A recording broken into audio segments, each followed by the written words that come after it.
Sebanyak 5.43 juta individu telah mengemaskini data padu sehingga 11.59 malam 17 Mac 2024, setakat 12.30 malam semalam.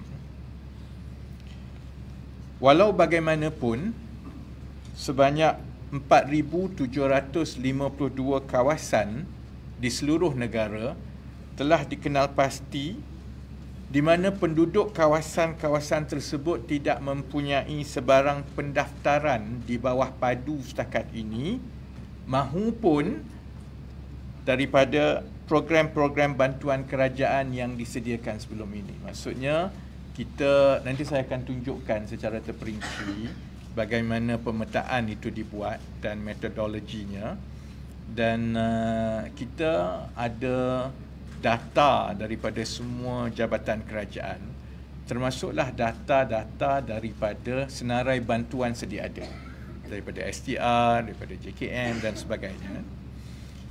Dengan memadankan data-data sedia ada dalam sistem kerajaan itu dengan pendaftaran padu setakat ini, itu membolehkan kita mengenal pasti kawasan-kawasan yang langsung tidak ada pendaftaran dalam mana-mana data pangkalan data kerajaan.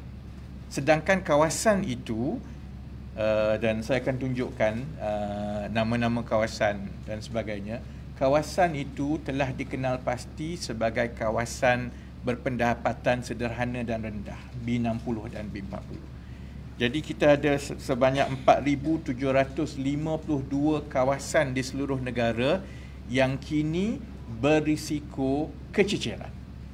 Sebab itu keputusan kami ialah untuk memaklumkan dan mengedarkan senarai 4,752 lokaliti ini di seluruh negara supaya dia menjadi pengetahuan umum dan penduduk-penduduk di kawasan tersebut boleh menggunakan masa berbaki ini untuk mendaftar. Baik. Daripada 4,752 kawasan itu, dan bila kita sebut kawasan, dia bermakna lokaliti.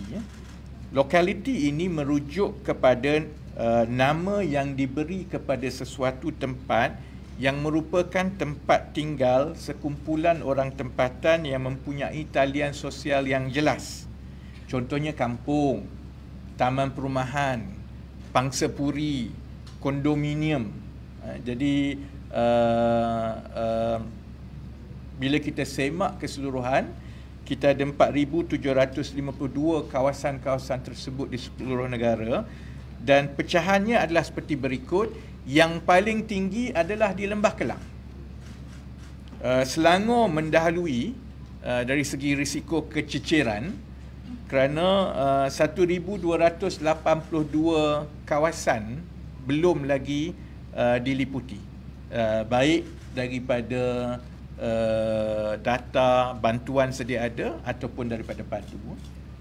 Saya akan bacakan dengan cepat mengikut negeri. You will get the breakdown from the press release after this. Selangor 1,282 kawasan belum diliputi. Wilayah Persekutuan Kuala Lumpur 992 kawasan.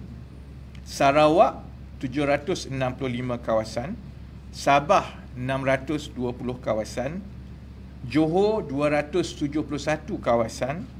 Pulau Pinang 243 kawasan, Kelantan 228 kawasan, Kedah 157 kawasan, Pahang 70 kawasan, Perak 67 kawasan, Terengganu 35 kawasan, Negeri Sembilan 8 kawasan, Perlis 7 kawasan, Putrajaya 5 kawasan dan Melaka hanya 2 kawasan.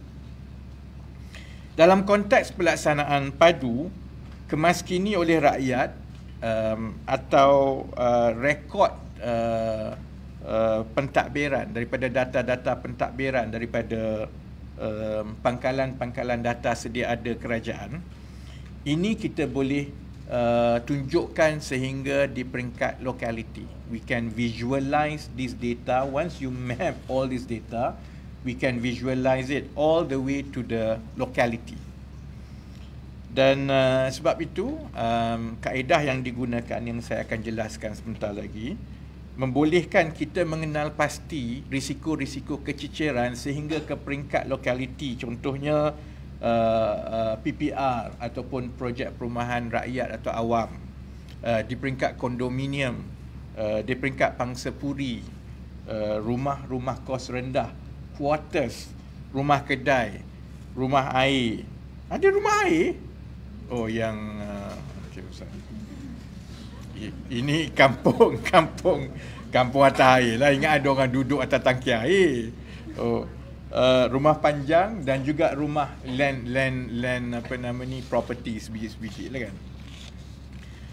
Penelitian pengemaskinian padu sehingga ke peringkat lokaliti ini adalah sebahagian daripada langkah yang diambil oleh kerajaan untuk memastikan semua kawasan diliputi, semua kawasan itu mempunyai perwakilan, kerana niat kita ialah benar-benar untuk mengurangkan keciciran.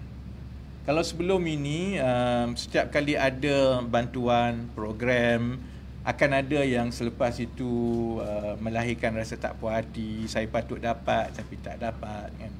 Dan padu ini sebagai tulang belakang pangkalan data kerajaan, memang daripada awal lagi kita ingin usahakan supaya dia in English so that is as representative as possible, dan dengan kaedah statistik yang sedia ada dengan data-data yang kini lebih banyak, ia membolehkan kita zoom in secara geolocation sehingga ke kawasan yang paling kecil mengikut bangunan. Jadi kita boleh tahu kawasan bangunan ni sepatutnya kita tahu yang ini orang susah ni. Sebab dia flat. Flat dekat KL yang kita tahu penduduk pendapatan 1,200, 2,000. Tapi bila tengok dalam semua senarai penerima sebelum ini, tak ada pun yang dapat bantuan dekat situ. Ataupun bila tengok pula padu, dah lah tak dapat bantuan sebelum ini. Dia pula tak daftar. Jadi kalau ada program kerajaan, sudah tentulah golongan-golongan ini yang tercicir besar. Sebab itu, lampiran satu yang tebal ni, dan kita akan bagi kepada pihak media, dan saya mohon kerjasama pihak media untuk sebarkan, selain daripada kita sebarkan melalui media sosial dan sebagainya. Kerana senarai penuh lokaliti-lokaliti kawasan berisiko ini ada disenaraikan di dalam lampiran satu, dan kita dapat senarai penuh ini setelah data-data kerajaan sedia ada dan data pendaftaran padu setakat ini telah dipetakan sepenuhnya mengikut geolokasi. Oleh itu, tumpuan kementerian dan juga pasukan padu dalam tempoh 2 minggu terakhir ini sehingga hari terakhir adalah untuk mempertingkatkan pendaftaran individu dan isi rumah, terutamanya di kawasan-kawasan yang kita telah kenal pasti sebagai berisiko keciciran yang kita masukkan tadi.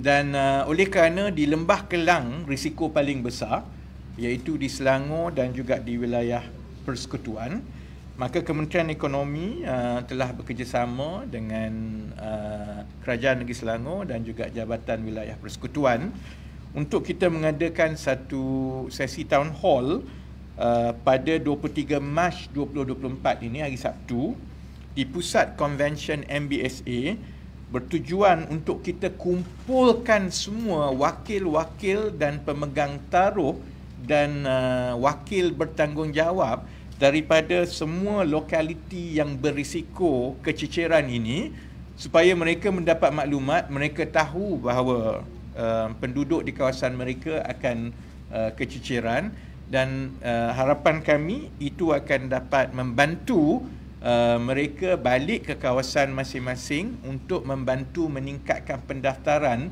daripada kawasan-kawasan ini.